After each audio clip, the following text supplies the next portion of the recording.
இந்த கிரேக்க ராஜ்யம் எந்த காலகட்டத்தில் தோன்றினது, எந்த காலகட்டத்தில் ஆட்சி செய்தது என்று சொல்லி சரித்திரத்தில் பார்க்கும் பொழுது அது இருண்ட காலகட்டத்தில் தான் வருகிறது. எந்த காலகட்டத்தில்? இருண்ட காலகட்டத்தில் வருகிறது.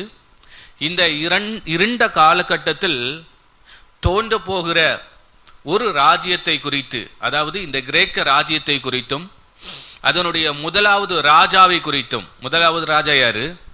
மகா அலெக்சாண்டரை குறித்தும், அவன் எப்படி ஆட்சி செய்வான் என்பதை குறித்தும், அவனுடைய மரணத்தை குறித்தும் தெல்ல தெளிவாக பரிசுத்த வேதாகமத்தில் பழைய ஏற்பாட்டின் புத்தகத்தில் தேவன் முன்கூட்டியே தீர்க்க தரிசனமாக அறிவித்திருக்கிறார். அதை தொடர்ந்துள்ள சில நிமிடங்களில் வேதத்தை வாசித்து வேதத்தின் வெளிச்சத்தின் அடிப்படையில் கற்றுக்கொள்ள போகிறோம். எத்தனை பேர் உற்சாகமாக இருக்கிறீங்க? கவனமாக இருங்க, திறந்த இருதயத்தோடு இருங்க. அப்போதான் இனி தொடர்ந்து நான் எடுக்க போகிற இந்த சரித்திர சம்பவங்கள் உங்களுக்கு விளங்கும். அப்படி இல்லைன்னு சொன்னால் விளங்காது. அதனால கவனமாக இருங்க. மிகவும் முக்கியமான ஒரு சப்ஜெக்ட் இது. ஓகேயா? இப்போ கிரேக்க ராஜ்யம், கிரேக்க ராஜ்யத்தை குறித்து வேதத்தில் சொல்லப்பட்டிருக்கிறதா என்கிறதான கேள்விக்கு சில வசனத்தை நம்ம வாசிக்க போகிறோம். வேதாகமத்தை எடுத்துக்கொள்ளலாம். தானியேலின் தீர்க்கதரிசன புத்தகம் 2வது அதிகாரம் 32வது வசனம். தானியேலின் தீர்க்கதரிசன புத்தகம் 2வது அதிகாரம் 32வது வசனம். சத்தமா வாசிக்கலாம். அந்த சிலையின் தலை பசும் பொன்னும், அதன் மார்பும் அதன் புயங்களும் வெள்ளியும், அதன் வயிறும் அதன் தொடையும் வெண்கலமும். கொஞ்சம் அப்படி பாஸ் பண்ணுங்க. அதன் வயிறும் தொடையும் வெண்கலம் என்று சொல்லப்பட்டிருக்கிறது. அதன் வயிறும் தொடையும் வெண்கலம். அப்ப வெண்கலம் இந்த ராஜ்யம் எதை குறிக்கிறது என்று சொன்னால் கிங்டம் ஆஃப் கிரீஸ், கிரேக்க ராஜ்யத்தை குறிக்கிறது. இன்னும் 39வது வசனம். 39வது வசனம். உமக்கு பிறகு உமக்கு கீழ்த்தரமான வேறொரு ராஜ்யம் தோன்றும், பின்பு பூமியை எல்லாம் ஆண்டு கொள்ளும் வெண்கலமான 3ஆம் ராஜ்யம் ஒன்று எழும்பும். வெண்கலமான 3ஆம் ராஜ்யம் ஒன்று எழும்பும். நேபுகாத் நேச்சருக்கு ஆண்டவர் கற்றுக் கொடுக்கிறாரு. என்ன கற்றுக் கொடுக்கிறாரு? அவன் ஒரு சொப்பனத்தை பார்க்கிறான். அந்த சொப்பனத்தினுடைய விளக்கம் அவனுக்கே தெரியவில்லை. தானியேலை கர்த்தர் கொண்டு வருகிறார். தானியேலை வைத்து அவனுடைய சொப்பனத்தையும் சொல்லி அந்த சொப்பனத்துக்கான விளக்கத்தை ஆண்டவர் என்ன செய்கிறார்? சொல்லி கொடுக்கிறார். அப்போ ராஜ்யங்களை குறித்து பேசுகிறார். ராஜ்யங்களை குறித்து பேசுகிறார். தலை என்று சொல்லப்பட்டு இருக்கிறது. அந்த தலை தான் ராஜாவாக நேபுகாத் நேச்சரை நீர் என்று சொல்லுகிறாரு. அதுதான் பாபிலோன் ராஜ்யம். 2வது என்ன சொல்லப்பட்டிருக்கு? அதை வாசிங்க. 2வது 39வது வசனம். 4வது ராஜ்யம் இல்ல, நீங்க வாசித்ததை வாசிங்க. உமக்கு பிறகு உமக்கு கீழ்த்தரமான வேறொரு ராஜ்யம் தோன்றும், வேறொரு ராஜ்யம் தோன்றும், பின்பு பூமியை எல்லாம் ஆண்டு கொள்ளும் வெண்கலமான 3ஆம் ராஜ்யம். வேறொரு ராஜ்யம். அந்த ராஜ்யத்தை குறித்து தான் நம்ம கடந்த கிளாஸ்ல கற்றுக்கொண்டோம். அது எந்த ராஜ்யம்? மேதிய பெர்சிய ராஜ்யம். கோரேசை குறித்து நம்ம என்ன செஞ்சோம்? பார்த்தோம். எப்படி எல்லாம் ஆண்டவர் கோரேசை அந்த மேதிய பெர்சிய அந்த சாம்ராஜ்யத்தின் கீழே பயன்படுத்தினார் என்று சொல்லி நாம் பார்த்தோம். இந்த வேறொரு ராஜ்யம், அதாவது மேதிய பெர்சியாவுக்கு பிறகு 3ஆவதாக ஒரு ராஜ்யம் தோன்றும். அந்த ராஜ்யம்தான் இந்த கிரேக்க ராஜ்யம். அந்த ராஜ்யம்தான் இந்த கிரேக்க ராஜ்யம். இந்த கிரேக்க ராஜ்யம். இனி இந்த கிரேக்க ராஜ்யத்தை குறித்து நாம் படிக்கும் பொழுது கிரேக்க ராஜ்யத்தினுடைய முதல் ராஜா யார் என்று சொன்னால் மகா அலெக்சாண்டர். கிரேக்க சாம்ராஜ்யத்தினுடைய முதல் ராஜா மகா அலெக்சாண்டர். அந்த கிரேக்க சாம்ராஜ்யத்தை குறித்தும் அந்த முதல் ராஜாவை குறித்தும் வேதத்தில் சொல்லப்பட்டிருக்கு. தொடர்ந்து நான் என்ன செய்வேன்? அந்த வசனத்தை நான் உங்களுக்கு தரப்போகிறேன். அதற்கு முன்னாடி ராஜ்யம் எழும்பும், 3வது ஒரு ராஜ்யம் எழும்பும் என்று வேதத்தில் சொல்லப்பட்டிருக்கிறபடியே 3ஆவதாக ஒரு ராஜ்யம் எழும்பினது. அந்த ராஜ்யம் தான் கிரேக்க ராஜ்யம். இது எப்பொழுது எழும்பினது அப்படின்னு சொன்னா, இருண்ட காலத்தில் எழும்பினது. எந்த ஆண்டுல அந்த ராஜ்யம் தோன்றினது என்று சொன்னால் கிமு 356. அதாவது கிமு 356 தான் யார் இந்த பூமியில பிறக்கிறார் அப்படின்னு சொன்னா அலெக்சாண்டர்.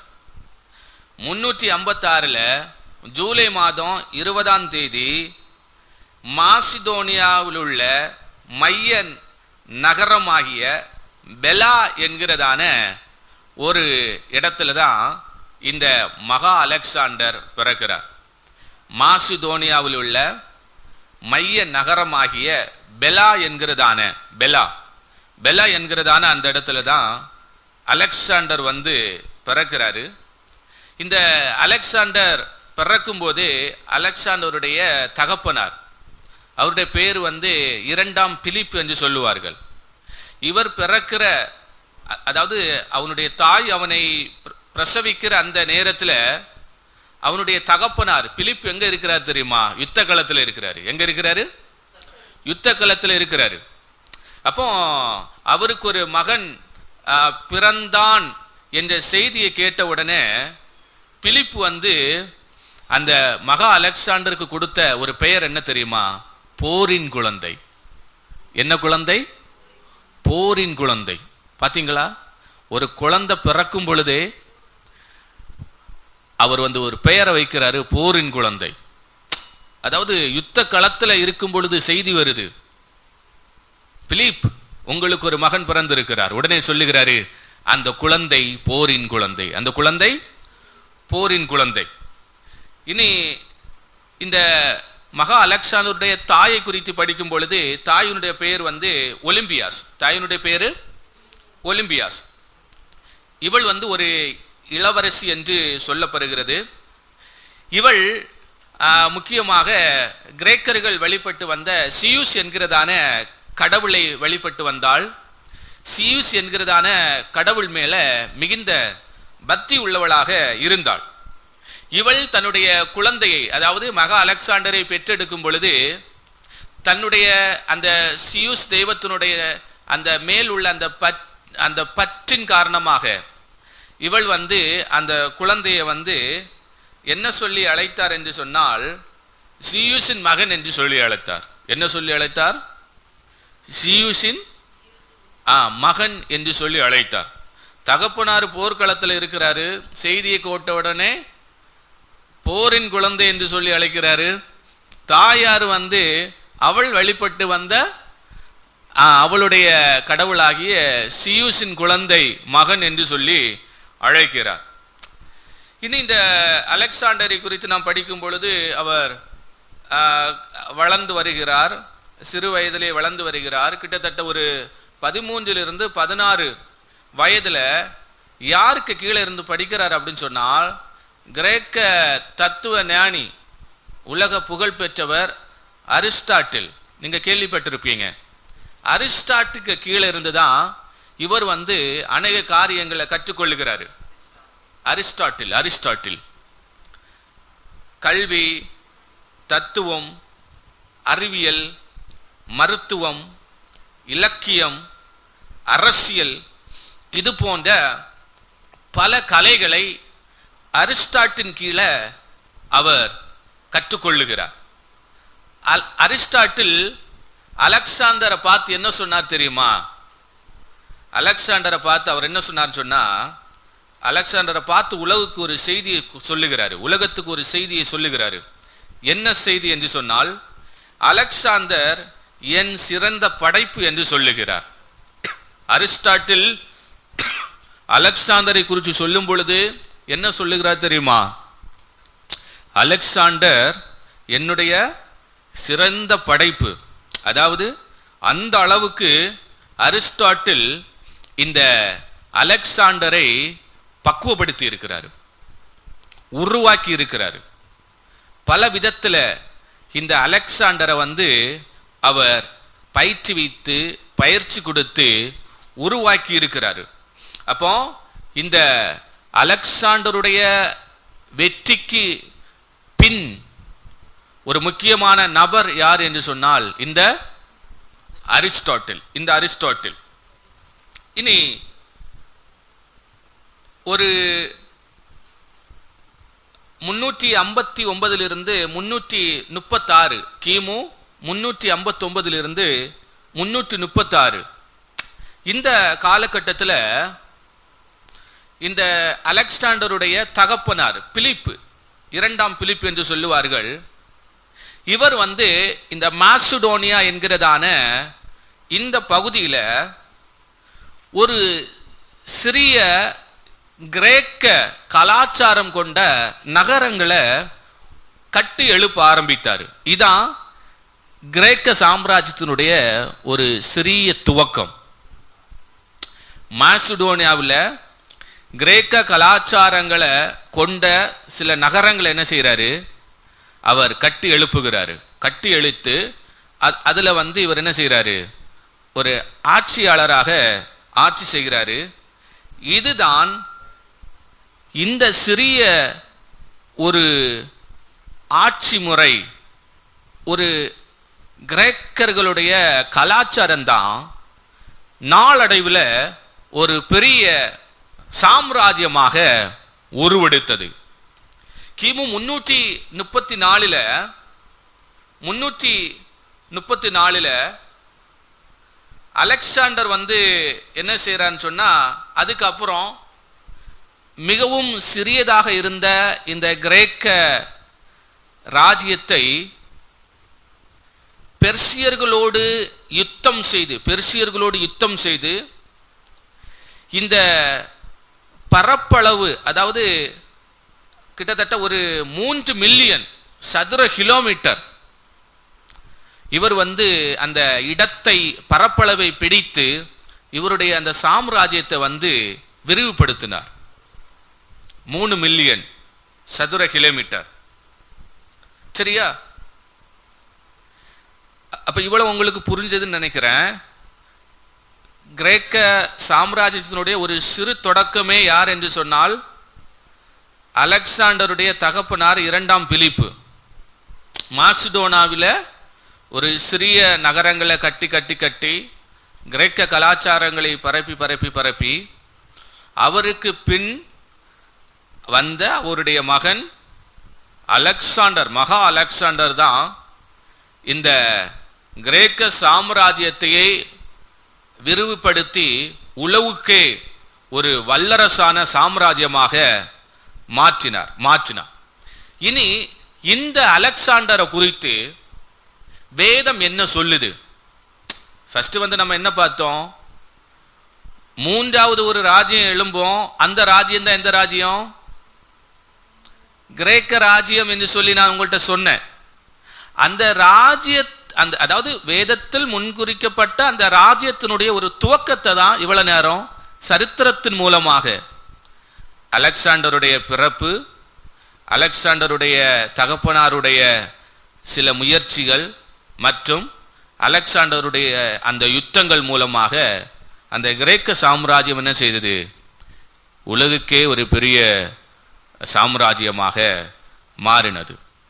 இனி இந்த சாம்ராஜ்யத்தை குறித்தும் இந்த சாம்ராஜ்யத்தினுடைய முதல் ராஜாவாகிய மகா அலெக்சாண்டரை குறித்தும் வேதத்தில் சொல்லப்பட்டிருக்கிறது.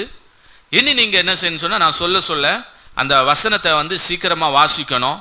வேதத்தின் வெளிச்சத்தில் எப்படி இந்த கிரேக்க சாம்ராஜ்யம் உருவெடுத்து ஒரு பெரிய ஒரு உலகுக்கே ஒரு பெரிய ஒரு அச்சுறுத்துகிற ஒரு சாம்ராஜ்யமாக மாறினது என்பதை குறித்து வேதத்தின் அடிப்படையில் நம்ம இப்ப கற்றுக்கொள்ள போகிறோம். தானியேலின் தீர்க்கதரிசன புத்தகம் 8வது அதிகாரம் அதனுடைய 3வது வசனம். தானியேலின் தீர்க்கதரிசன புத்தகம் 8வது அதிகாரம் அதனுடைய 3வது வசனம். வாசிங்க. நான் என் கண்களை ஏறெடுத்து பார்த்தேன், இதோ நான் என் கண்களை ஏறெடுத்து பார்த்தேன், இதோ 2 கொம்புகள் உள்ள ஒரு ஆட்டுக்கடா ஆற்றிற்கு முன்பாக நின்றது. கவனிங்க, நிறுத்தி வாசிக்கணும். இதோ 2 கொம்புகளில் உள்ள ஒரு ஆட்டுக்கடா, 2 கொம்புகள் உள்ள ஒரு ஆட்டுக்கடா. ரொம்ப கவனமா கவனிக்கணும், என்னதான் இது புரியும். 2 கொம்புகள், ஒரு ஆட்டுக்கடாவுக்கு 2 கொம்புகள். இந்த 2 கொம்புகள் எதை குறிக்கிறது என்று சொன்னால் மேதிய பெர்சிய சாம்ராஜ்யத்தை குறிக்கிறது. இந்த 2 கொம்புகள் எதை குறிக்கிறது? மேதிய பெர்சிய சாம்ராஜ்யத்தை குறிக்கிறது. தொடர்ந்து வாசிங்க. அதன் 2 கொம்புகளும் அதன் 2 கொம்புகளும் உயர்ந்தவைகளாய் இருந்தது. ஆகிலும் அவைகளில் ஒன்று மற்றதை பார்க்கிலும் உயர்ந்திருந்தது. அவைகளில் ஒன்று மற்றதை பார்க்கிலும் உயர்ந்திருந்தது. அதான் பெர்சியா. அதாவது மேதிய பெர்சியா ஒருங்கிணைக்கப்பட்டது, ஒரே நாடாக ஒருங்கிணைக்கப்பட்டது. அந்த நாடு பிற்காலத்தில் பெர்சியா என்று சொல்லி அறியப்பட்டது. புரியுதா? அவைகளில் ஒன்று மற்றதை பார்க்கிலும் உயர்ந்திருந்தது. உயர்ந்த கொம்பு பிந்தி முளைத்தெழும்பிட்டு. உயர்ந்த கொம்பு, இதான் பெர்சியா. புரியுதா? பெர்சியா அதுக்கப்புறம் இந்த மேதிய பெர்சியா இது 2 பெயர்ல முன் காலகட்டத்தில் அறியப்பட்டுச்சு, கோரேசனுடைய காலகட்டத்தில். அதற்கு பிறகு கோரேசு பாபிலோன் சாம்ராஜ்யத்தை தோற்கடித்த பிறகு அதிகமாக பெர்சியா ராஜ்யம் என்று சொல்லி அறியப்பட்டது. புரியுதா? சரி, இனி நீங்க 4வது வசனம் வாசிங்க. 8வது அதிகாரம் 4வது வசனம். அந்த ஆட்டுக்கடா மேற்கும் வடக்கும் தெற்கும் பாய்கிறதை கண்டேன். ஒரு மிருகமும் அதன் முன்னே நிற்க கூடாதிருந்தது. அதன் கைக்கு தப்புவிப்பாரும் இல்லை. அது தன் இஷ்டப்படியே செய்து வல்லமை கொண்டது. இதுதான் பெர்சியா சாம்ராஜ்யத்தை குறித்து சொல்லப்பட்டிருக்கு. எப்படி எல்லாம் எல்லா ராஜ்யங்களையும் தோற்கடித்து இது இப்போ உலக நாடுகளிலேயே முதன்மையான ஒரு நாடுகளாக நிற்கிறது. இனி 8வது அதிகாரம் 20வது வசனம். நீ கண்ட 2 கொம்புள்ள ஆட்டுக்கடா மேதியா பெர்சியா தேசங்களின் ராஜாக்கள். புரியுதா? கொஞ்சம் நிறுத்தி வாசிங்க. இப்ப அதனுடைய விளக்கத்தை தானியேலுக்கு தேவன் வெளிப்படுத்தி கொடுக்கிறார். நீ கண்ட 2 கொம்புள்ள ஆட்டுக்கடா மேதியா பெர்சியா தேசங்களின் ராஜாக்கள். புரியுதா? அப்ப இந்த 2 கொம்புகள் எதை குறிக்கிறது? மேதியா பெர்சியா, சுருக்கமாக மேதிய பெர்சியா சாம்ராஜ்யத்தை குறிக்கிறது. இனி 8வது அதிகாரம் 5வது வசனம். 8வது அதிகாரம் 5வது வசனம். நான் அதை கவனித்துக் கொண்டிருக்கையில் இதோ மேற்கே இருந்து ஒரு வெள்ளாட்டுக்கடா நிலத்திலே கால் பாவாமல் தேசத்தின் மீது எங்கும் சென்றது. அந்த வெள்ளாட்டுக்கடாவின் கண்களுக்கு நடுவே விசேஷித்த ஒரு கொம்பு இருந்தது. கவனிங்க, அந்த வெள்ளாட்டுக்கடாவின் கண்களுக்கு நடுவே விசேஷித்த ஒரு கொம்பு இருந்தது. இந்த கொம்பு எந்த கொம்பு தெரியுமா?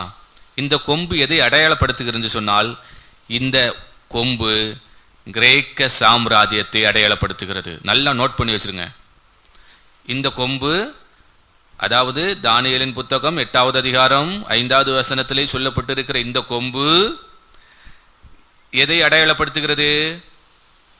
எதை அடையாளப்படுத்துகிறது? கிரேக்க சாம்ராஜ்யத்தை அடையாளப்படுத்துகிறது. இனி 8வது அதிகாரம் 6வது வசனம். நான் ஆற்றின்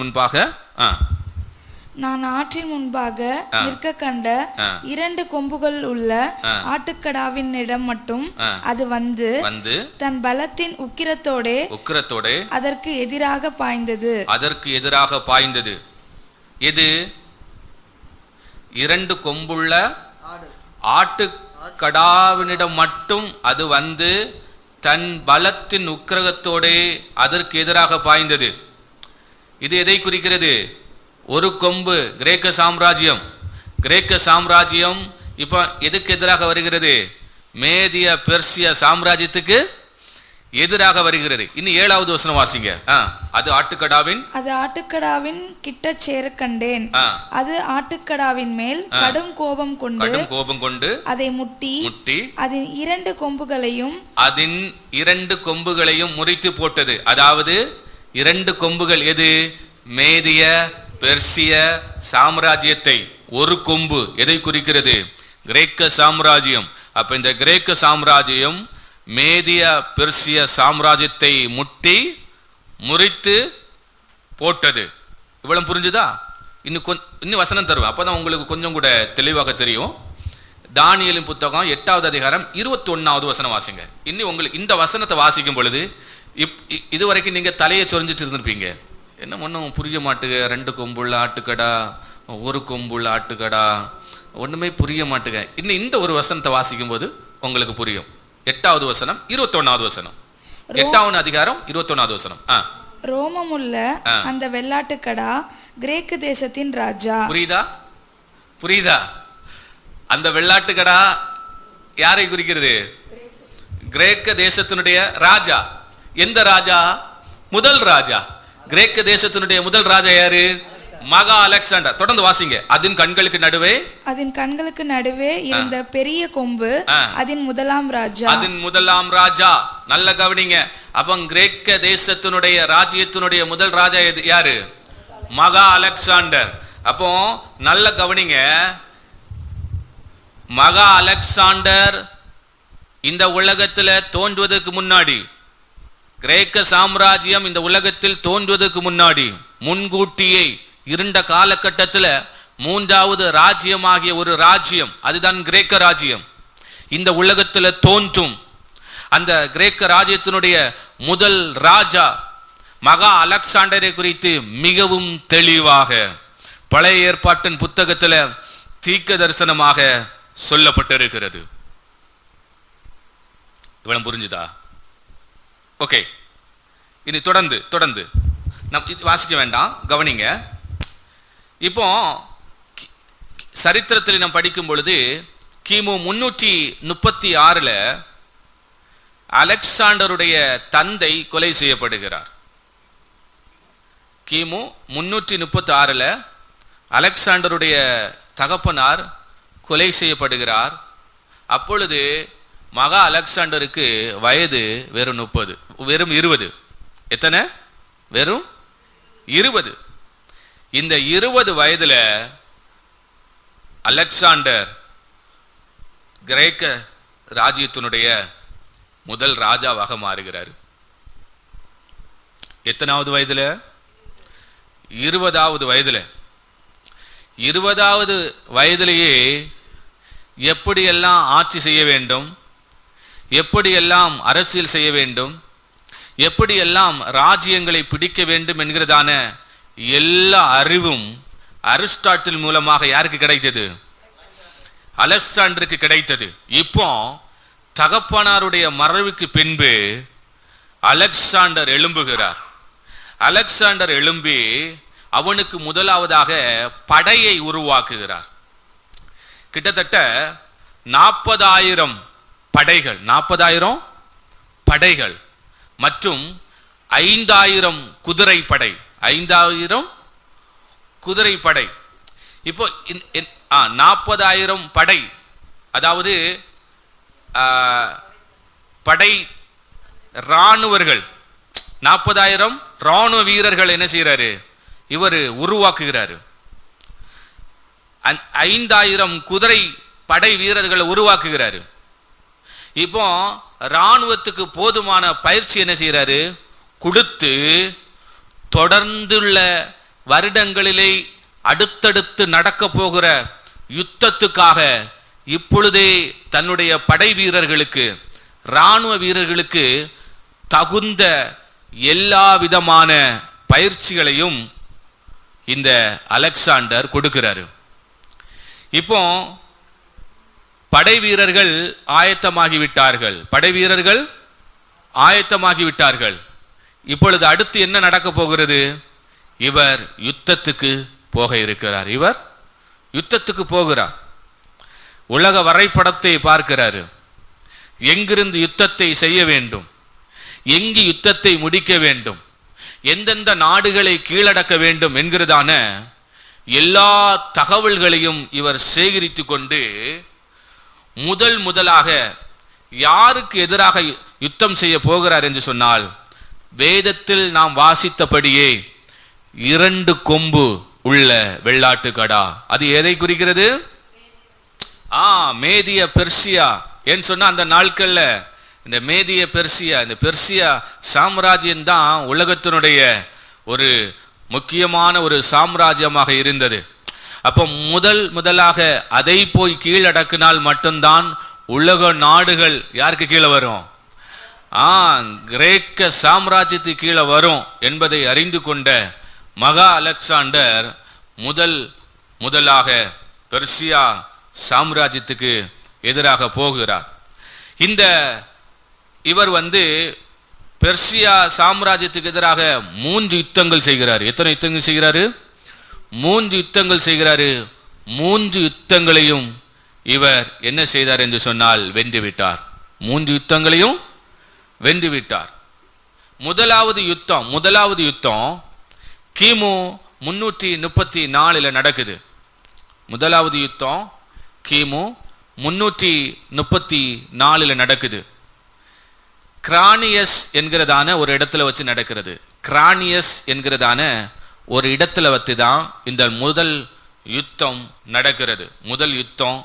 நடக்கிறது.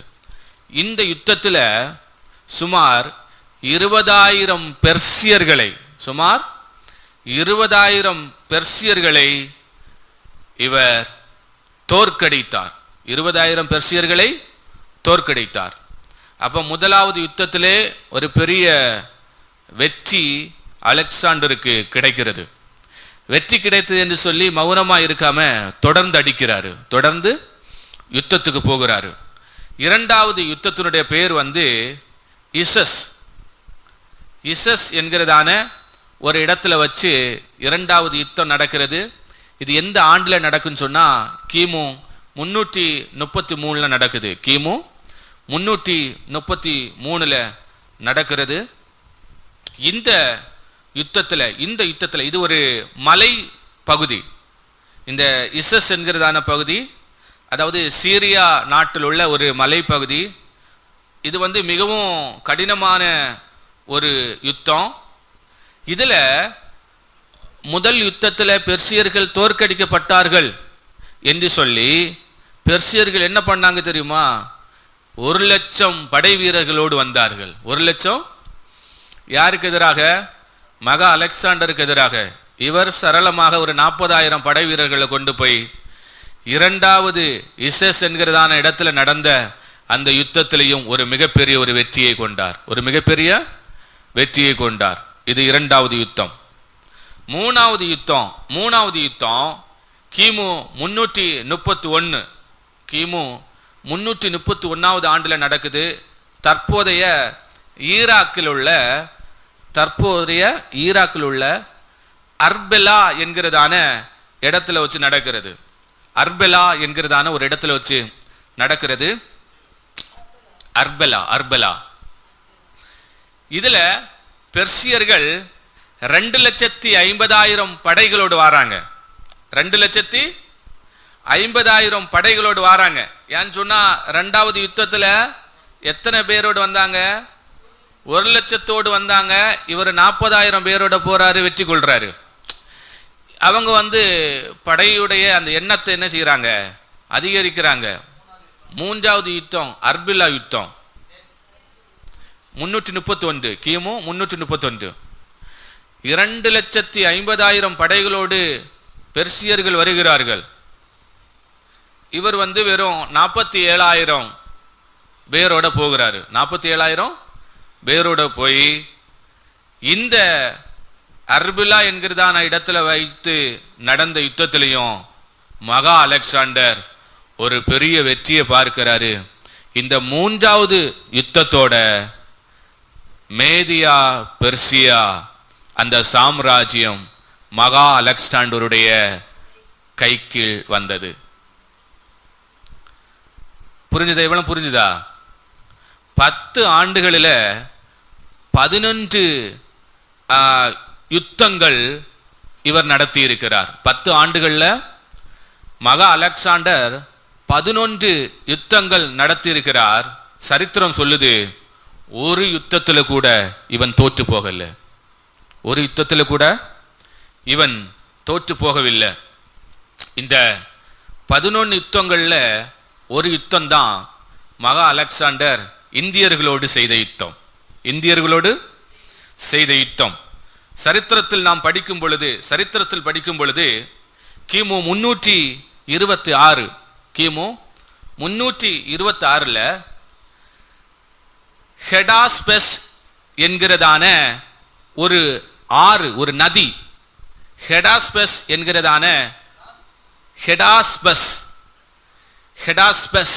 என்கிறதான ஒரு நதி ஓரத்தில் நடந்த யுத்தம் இந்தியர்களால மறக்க முடியாத ஒரு யுத்தம். பஞ்சாபில் உள்ள ஹெடாஸ்பஸ் என்கிறதான நதி ஓரத்தில் நடந்த யுத்தம். இப்போ மகா அலெக்சாண்டர் தன்னுடைய படைகளை திரட்டி கொண்டு, அதாவது வெறும் 40,000 பேரோட அந்த நதியை கடந்து இக்கரைக்கு வர வேண்டும். நதியை கடந்து இந்த பக்கம் வர வேண்டும். இந்த பக்கம் வந்துதான் என்ன செய்யணும்? இந்த இந்திய அரசன், அவனுடைய பெயர் போரேஸ், அவனோடு கூட யுத்தம் பண்ணணும். இப்ப இந்த போரேஸ் என்ன பண்ணான் தெரியுமா? போரேஸ் ஆமா, இந்திய அரசன் என்று சொன்னால் அந்த நாட்கள்ல பஞ்சாப்ல ஆட்சி செய்து கொண்டிருந்த ஒரு அரசன், அவனுடைய பெயர் தான் போரேஸ். இந்த போரேஸ் என்ன பண்ணான் தெரியுமா? மகா அலெக்சாண்டரையும் அவனுடைய படை வீரர்களையும் நதியை விட்டு கீழே இறங்க கூடாது என்பதற்காக 100 யானைகளை கொண்டு போய் நதிக்கு இக்கரையில அவங்கள கடந்து வர விடாதபடிக்கு நிறுத்தினான். எத்தனை யானைகள்? 100 யானைகள். அதுக்கப்புறம் 30,000 படை வீரர்கள், 100 யானைகள், 30,000 படை வீரர்கள், 300 போர்க்குதிரைகள். போரேஸ் தன்னுடைய படை வீரர்களையும் தன்னுடைய படைபலத்தை காட்டி மகா அலெக்சாண்டருக்கு எதிராக சவால் விட்டார். நீ எத்தனை யுத்தனாலும் செஞ்சிருக்கலாம், நீ வெற்றி பெற்றிருக்கலாம், நீ இங்க இந்தியாவில் வந்து பாரு அப்படின்னு சொல்லிட்டு 100 யானைகளை கொண்டு விட்டுட்டாரு. இப்போ மகா அலெக்சாண்டர் இதை பார்க்கிறாரு. ஒரு இரவு நேரம் மகா அலெக்சாண்டரே இந்த யுத்தத்தை குறித்து என்ன சொல்றான்னு சொன்னா, மிகவும் கடினமான யுத்தம் என்று சொல்லுகிறார். ஏன் என்று சொன்னால் இருள் சூழ்ந்த நேரம், இரவு நேரத்தில் நடந்த ஒரு யுத்தம். இரண்டாவது அடர்ந்த மழை, யுத்தத்துக்கு சௌரியமான சூழல் இல்லை. ஆனால் இந்த மகா அலெக்சாண்டர் மிக தந்திரவாதி. மிக தந்திரவாதி. நான் சொன்னேன்ல, அரிஸ்டாட்டில் கீழே சகல கலையும் கத்திருக்கிறான். ரெண்டாவது, இவன் போற இடங்கள் எல்லாம் ஒரு சிறு நூலகத்தை என்ன செய்வான், கொண்டு செல்வான். மிக சிறந்த ஒரு கல்விமான் இந்த மகா அலெக்சாண்டர். இத்தனைக்கும் இந்த போரேஸ் நதியில் வைத்த இவர்களை அதம் பண்ணுவதற்காக நதியிலே கப்பல்களை கொண்டு விட்டிருக்கிறான். நதியில வைத்து இவர்களை அடித்து தாக்குவதற்காக.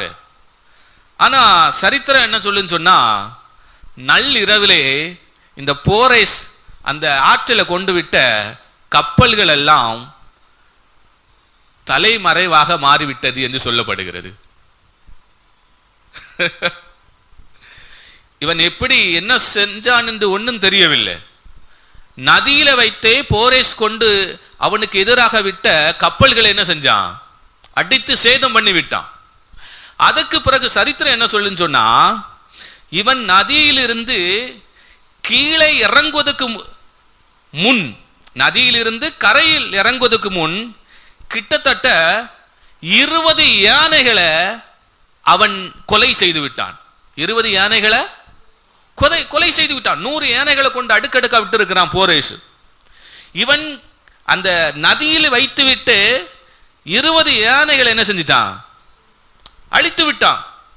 என்ன சொல்லப்படுகிறது சொன்னால், இந்த மகா அலெக்சாண்டருடைய அந்த படையில் இருந்தவர்கள் எல்லாம் மிக தைரியசாலிகள் மற்றும் எந்த காலகட்டத்திலே எந்த சூழலிலே எப்படி யுத்தம் செய்ய வேண்டும் என்கிறதான சிறந்த ஞானிகள் மற்றும் யுத்தத்திலே எப்படி சௌரியமாக நடந்து கொள்ள வேண்டும் என்கிறதான எல்லா சகல கலைகளையும் கற்றறிந்தவர்கள் தான் யாரு?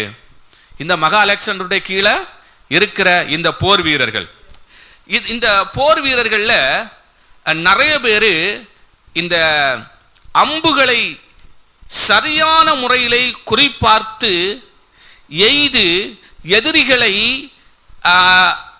துவசம் செய்யக்கூடிய அப்படிப்பட்ட சிறந்த அம்பெய்கிற போர் வீரர்கள் இவனுக்கு இருந்தார்கள். என்ன செய்தார்கள் தெரியுமா? கடலில், அதாவது அந்த போர் வீரர்கள், அதுவும் இரவு நேரத்தில் அந்த ஆற்றில் அந்த தண்ணீரை உள் இருந்து விட்டு இவர்கள் அந்த அம்பை வைத்து இந்த கரையிலே நிறுத்தப்பட்டிருக்கிற யானைகளுடைய கண்களை குறிவைத்து அடித்திருக்கிறார்கள்.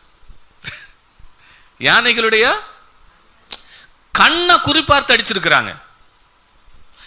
நதியில் இருந்துவிட்டு அம்புகளால யானைகளுடைய கண்ணை குறிவைத்து அடித்து 20 யானைகளை என்ன செஞ்சிட்டாங்க? ஆமா, முடிச்சிட்டாங்க, கதையை முடிச்சிட்டாங்க. அதுக்கப்புறம் கரையில வந்தா சொல்ல வேணும். கரையில வந்த பிறகு ஈட்டி மற்றும் இந்த மகா அலெக்சாண்டர் அவர்கள் வைத்திருந்த இந்த போர் குதிரைகள் இருக்குல்ல, இந்த குதிரைகளை வைத்து யானைகளை தாக்க ஆரம்பித்து விட்டார்கள். ஈட்டி மற்றும் குதிரைகள் எப்படி யானைகளை தாக்கும் அப்படின்னு நம்ம நினைக்கிறோம்ல. அவன் அந்த நாட்களை வைத்திருந்த அந்த குதிரை வந்து அந்த அந்த அந்த குதிரையினுடைய இனம் வந்து புசேபாலஸ் என்கிறதான ஒரு இனம். புசேபாலஸ் என்கிறதான ஒரு இனம். புசேபாலஸ், அதாவது இந்த குதிரைகளுடைய கால்கள் வந்து அவ்வளவு ஸ்ட்ராங்கா இருக்குமா. குதிரைகளுடைய கால் அவ்வளவு ஸ்ட்ராங். அதாவது நீங்க குதிரைகளை பார்த்துருக்கீங்க, குதிரைகள் ஓடுகிறத பார்த்துருக்கீங்களா? அது அந்த குதிரைகளுடைய அந்த கால், அந்த மூட்டு பகுதியை பார்த்துருக்கீங்களா? எவ்வளவு அந்த கல்லு போல இருக்கும் பாருங்க. அப்போ அந்த குதிரைகளுடைய காலை வைத்து யானைகளுடைய காலை தாக்கி இருக்கிறார்கள். கொஞ்சம் யோசித்து பாருங்க. குதிரைகளுடைய காலை வச்சு யானைகளுடைய கால்களை தாக்கி யானைகளை அவர்கள் தாக்கி இருக்கிறாங்க. இந்த மாதிரி 100 யானைகளில 70 யானைகளை கொண்டு போட்டிருக்கிறாங்க.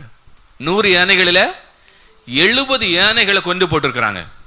இப்ப யுத்தம் நடந்துட்டே இருக்கிறது. மகா அலெக்சாண்டர் போரேசனுடைய குதிரையில ஏறி அவன் கரத்தில் இருந்த, அதாவது போரேசனுடைய கரத்தில் இருந்த அந்த ஈட்டியாலேயே போரேச வந்து குத்துகிறாரு. போரேசு குத்தும் பொழுது போரேசு காயப்பட்டு கீழே விழுகிறாரு. கீழே விழுந்த உடனே போரேசு வந்து அலெக்சாண்டருக்கு முன்னாடி சரணடைகிறாரு. அலெக்சாண்டருக்கு முன்னாடி சரணடைகிறாரு. சரணடைந்த உடனே இந்த அலெக்சாண்டர் மிகவும் நல்ல மனம் உள்ளவன். என்ன செஞ்சான் தெரியுமா?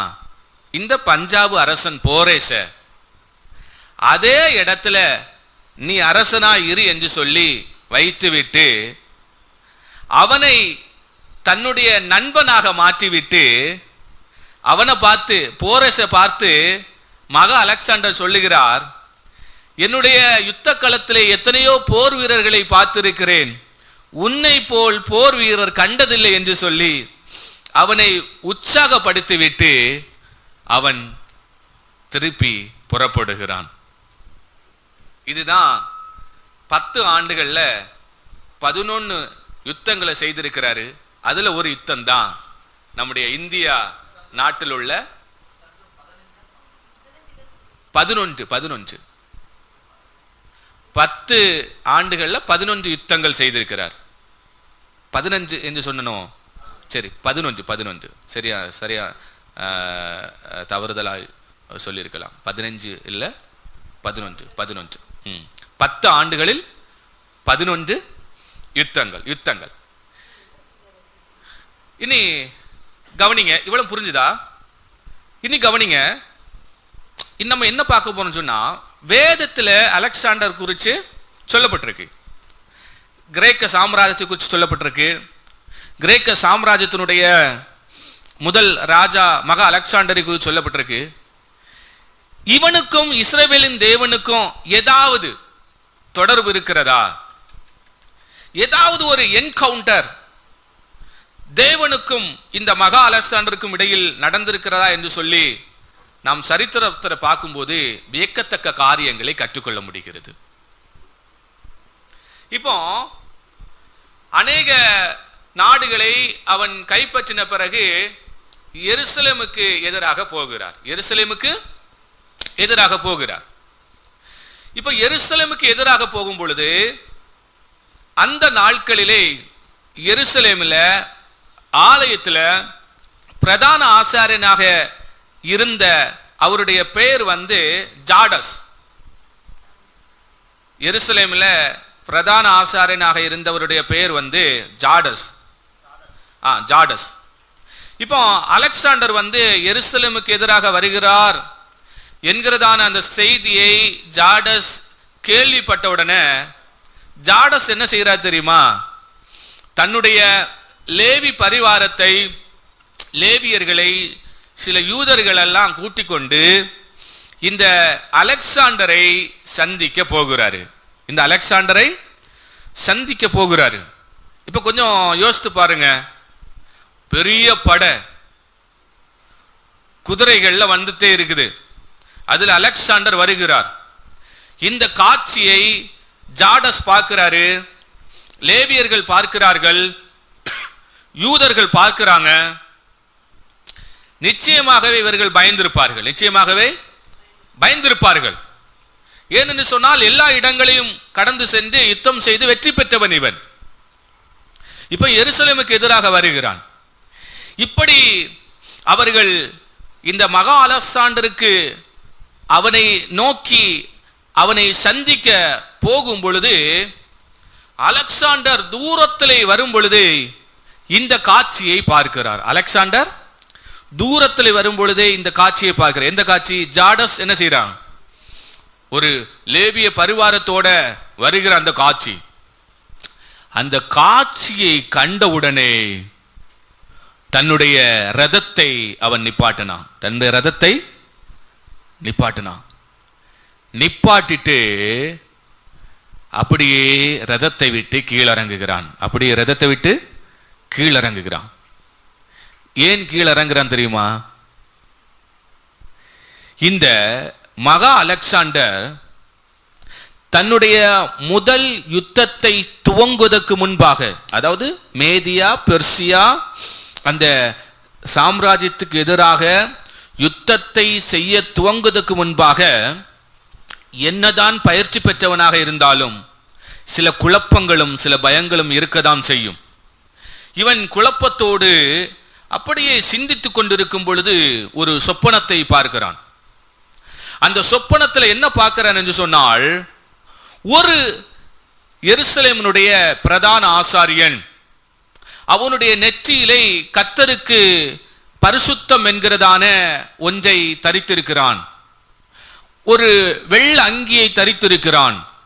அவன் இவனுக்கு முன்பாக தோன்றி, அலெக்சாண்டரே பயப்படாதே, move forward, God will give you victory.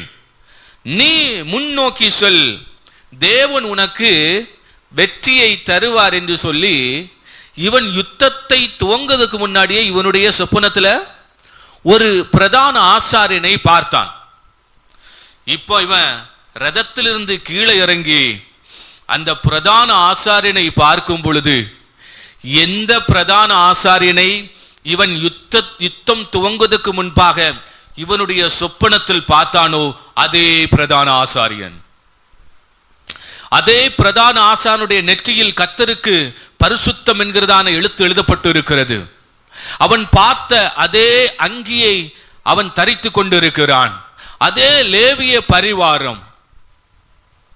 Alexander என்ன செய்தார் தெரியுமா? அப்படியே ரதத்தை விட்டு இறங்கி இந்த ஜாடஸுக்கு நேராக கால்நடையாய் நடந்து செல்லுகிறான். இந்த காட்சியை பார்த்த மகா அலெக்சாண்டருடைய தளபதிகள், அவனுடைய படை வீரர்கள் வியந்து போனார்கள். இதுவரைக்கும் எந்த யுத்தத்திலையும் மகா அலெக்சாண்டர் இப்படிப்பட்ட ஒரு செயலை செய்ததில்லை. யுத்தம் செய்ய ஆரம்பிக்கும் பொழுதே எதிரில் வருகிற போர் வீரர்கள் மடிய ஆரம்பிப்பார்கள். ஆனால் இவன் ரதத்தை விட்டு இறங்கி அந்த கூட்டத்தை நோக்கி நடந்து போகிறான் என்று சொல்லி வியந்து நிற்கும் பொழுது மகா அலெக்சாண்டர் என்ன செய்கிறார் தெரியுமா? அப்படியே அந்த ஜாடஸ்னுடைய பிரதான ஆசானுடைய காலுக்கு கீழே வந்து விழுகிறான். இதை எல்லாரும் பார்க்கிறார்கள். தளபதிகள் ஒருவர் பேசிக் கொள்ளுகிறார்கள். போர் வீரர்கள் ஒருவர் பேசிக் கொள்ளுகிறார்கள். இந்த அலெக்சாண்டருக்கு என்ன நேர்ந்தது? இப்படிப்பட்ட ஒரு செயலை இவன் இதுவரைக்கும் செய்ததில்லையே. சாதாரண ஒரு பிரதான ஆசானுடைய காலுக்கு கீழே போய் விழுந்து கிடக்கிறாரே என்று சொல்லி திகைத்து போய் நிற்கும் பொழுது அலெக்சாண்டர் என்ன சொன்னார் தெரியுமா? அவர்களை பார்த்து, Alexander replied, I did not adore him, but that God who has honored him with his high priesthood. என்ன சொன்னார் தெரியுமா? அந்த எல்லா படை வீரர்களை பார்த்து சொல்லுகிறாரு, நான் இந்த ஜாடஸ்னுடைய காலுக்கு கீழே விழல, இந்த ஜாடஸுக்கு பரிசுத்த பட்டத்தை, பிரதான ஆசாரிய பட்டத்தை கொடுத்த இவனுடைய தேவனாகிய இஸ்ரவேலின் தேவனுடைய பாதத்துக்கு கீழே விழுந்தேன் என்று சொல்லுகிறார். ஜாடஸுக்கு மிகப்பெரிய சந்தோஷம், லேவியர்களுக்கும் யூதர்களுக்கும் மிகப்பெரிய சந்தோஷம். அப்படியே அந்த மகா அலெக்சாண்டரை கட்டி அணைத்து நேரே அந்த ஜாடஸ் எங்கே கொண்டு செல்லுகிறார் என்று சொன்னால் எருசலேம் ஆலயத்துக்கு கொண்டு செல்லுகிறார். எருசலேம் ஆலயத்துக்கு கொண்டு சென்று அந்த எருசலேம் ஆலயத்தில் இருந்த தோல் சுருள்ல ஒரு வேத பகுதியை எடுத்து இந்த அலெக்சாண்டருக்கு காண்பித்து கொடுக்கிறார். அது எந்த வேத பகுதி தெரியுமா? தானியேலின் புத்தகம் 8வது அதிகாரம் 21வது வசனம். சத்தமா வாசிங்க. ரோமமுள்ள அந்த வெள்ளாட்டுக்கடா கிரேக்கு தேசத்தின் ராஜா, அதன் கண்களுக்கு நடுவே இருந்த பெரிய கொம்பு அதன் முதலாம் ராஜா. போதும். இந்த வசனத்தை அலெக்சாண்டருக்கு சுட்டிக்காட்டி ஜாட சொல்றாரு, ஐயா, நீங்கள் பிறக்கிறதுக்கு முன்பாகவே எங்களுடைய பரிசுத்த வேதத்தில் உம்மை குறித்து, உம்முடைய ராஜ்யத்தை குறித்து தேவன் முன்கூட்டியே எழுதி வைத்திருக்கிறார் என்று சொல்லி காண்பித்து கொடுக்கிறான். இதை பார்த்தவுடனே மகா அலெக்சாண்டர் வியந்து போனான். என்ன செய்தார் தெரியுமா? அதே எருசலேம்ல தேவனுக்கு, இஸ்ரவேலின் தேவனுக்கு பலியிட்டு பணிந்து குனிந்து இஸ்ரவேலின் தேவனை சேவித்து வணங்கி கொண்டு யூதர்களோடு சமாதான செய்தி அறிவித்துவிட்டு அவன் திரும்பி செல்லுகிறான். பாருங்க, எவ்வளவு பெரிய சிந்திக்கக்கூடிய மகத்துவம் நிறைந்த செயல் இது.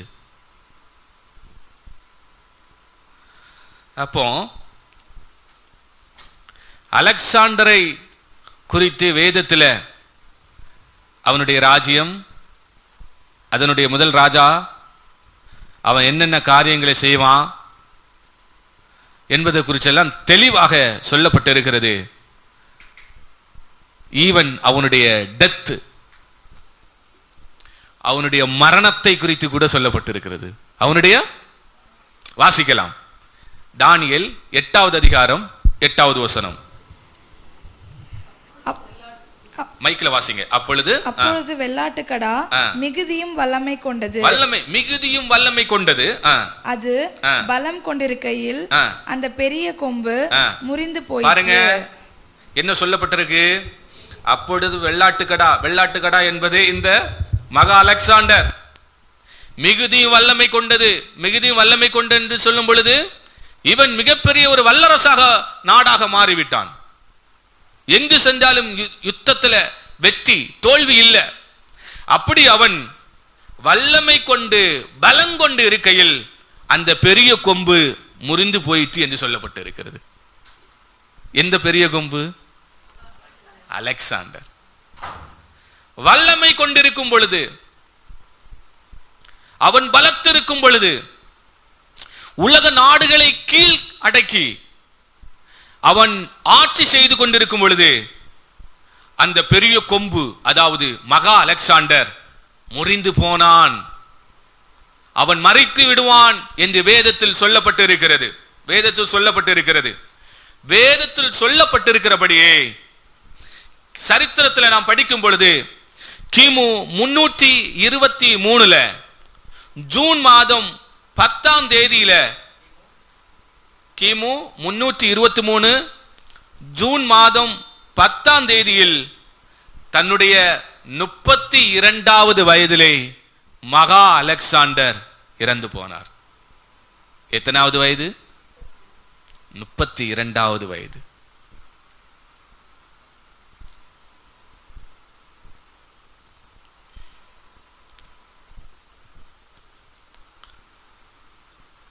அப்போ அலெக்சாண்டருடைய மரணத்தை குறித்து எங்க சொல்லப்பட்டிருக்கு?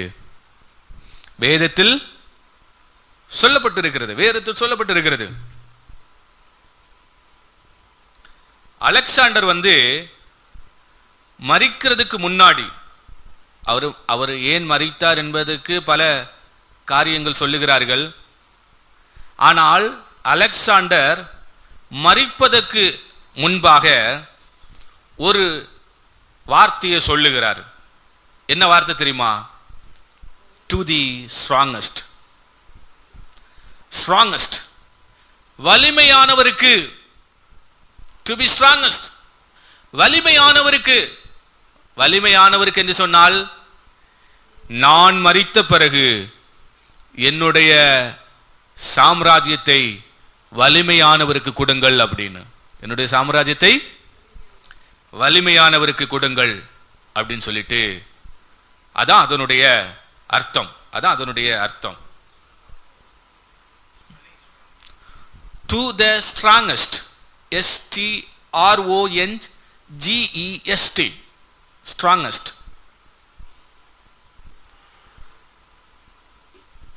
இப்ப கிமு 323 இந்த மகா அலெக்சாண்டருடைய சரீரம் அடக்கம் செய்யப்படுகிறது. சரித்திரத்தை படிக்கும் பொழுது கொஞ்சம் வியக்கத்தக்க அடக்கமாக தான் இருந்திருக்கிறது. அவருடைய அந்த மரண பெட்டியை, அந்த சவப்பட்டி 24 அடி நீளம் என்று சொல்லப்படுகிறது. அது தங்கத்தால் செய்யப்பட்ட சவப்பெட்டி, தங்கத்தால் செய்யப்பட்ட சவப்பெட்டி.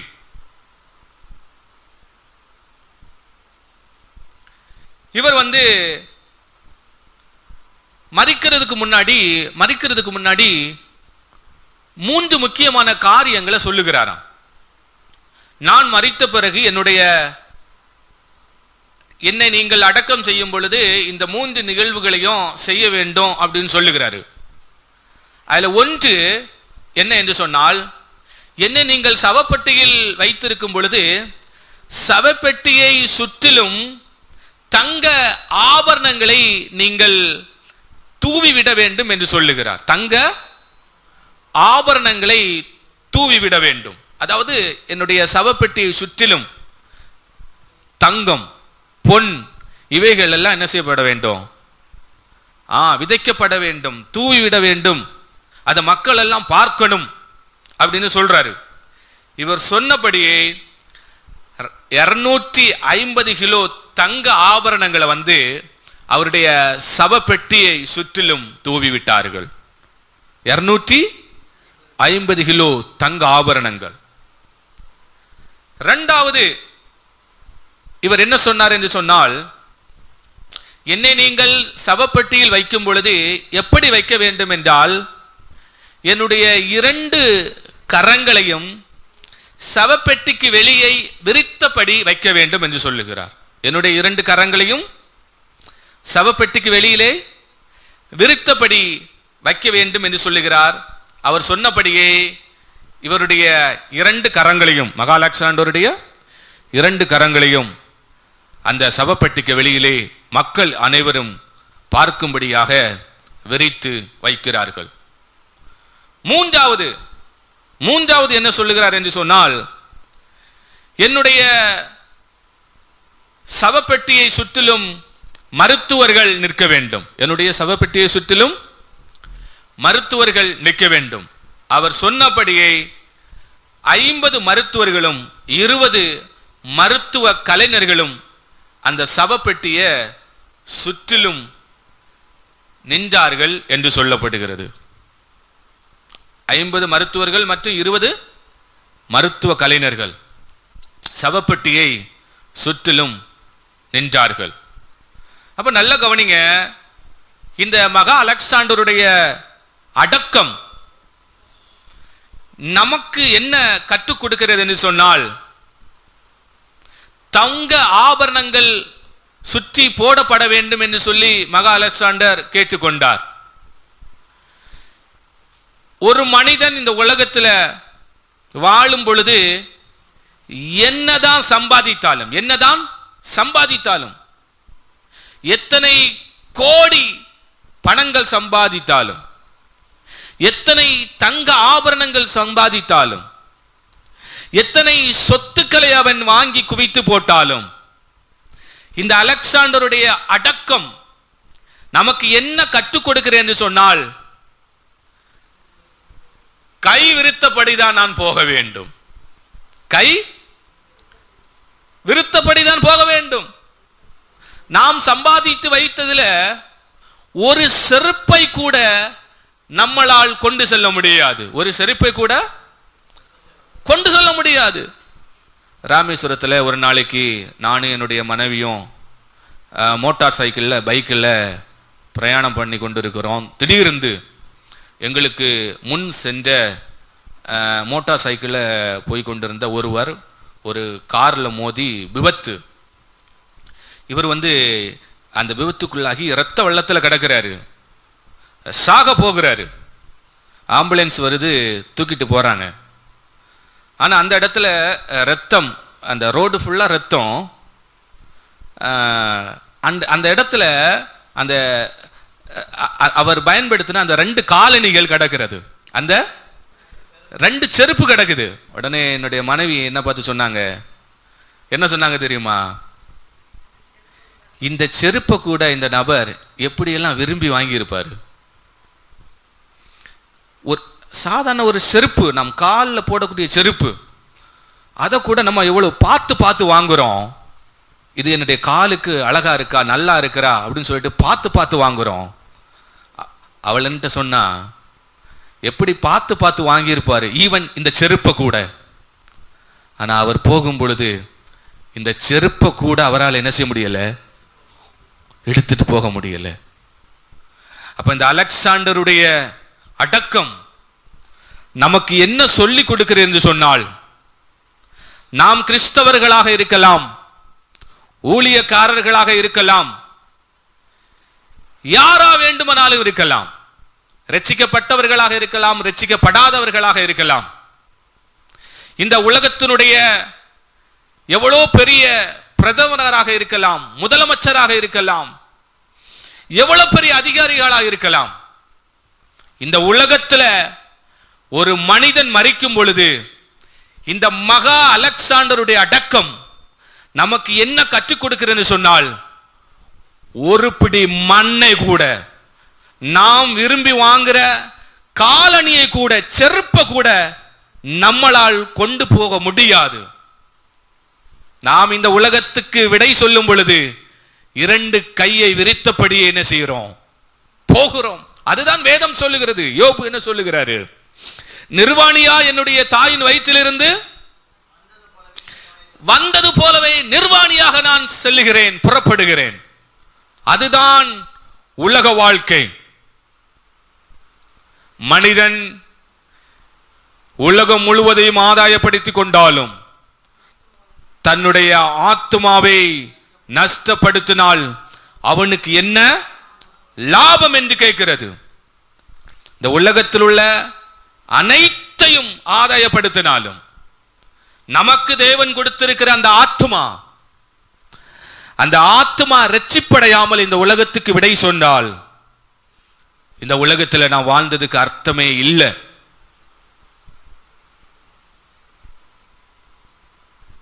அதனால இந்த அலெக்சாண்டருடைய மரணம், அடக்கம் நமக்கு ஒரு மிகப்பெரிய பாடமாக தான் இன்று வரைக்கும் இந்த காலகட்டத்துக்கும் நமக்கு இருக்கிறது என்பதை நாம் புரிந்து கொள்ள வேண்டும். இவ்வளவு எல்லாருக்கும் புரிஞ்சுதா? அப்ப எத்தனை ராஜ்யங்களை நம்ம பார்த்திருக்கிறோம்? 1 எகிப்திய ராஜ்யம், 2வது அசிரிய ராஜ்யம், 3வது பாபிலோனிய ராஜ்யம், 4வது மேதிய பெர்சிய ராஜ்யம், 5வது கிரேக்க ராஜ்யம். நீ தொடர்ந்துள்ள அடுத்த செக்ஷன்ல இந்த கிரேக்க ராஜ்யத்துக்கு பிறகு, அதாவது மகா அலெக்சாண்டருடைய மறைவுக்கு பிறகு என்னென்ன காரியங்கள் நடந்தது என்று சொல்லி வேத வசன அடிப்படையில் நம்ம பார்க்க போகிறோம். ஒரு சிறிய இடைவேளைக்கு பிறகு நாம் மறுபடியும் சந்திப்போம். God bless you all.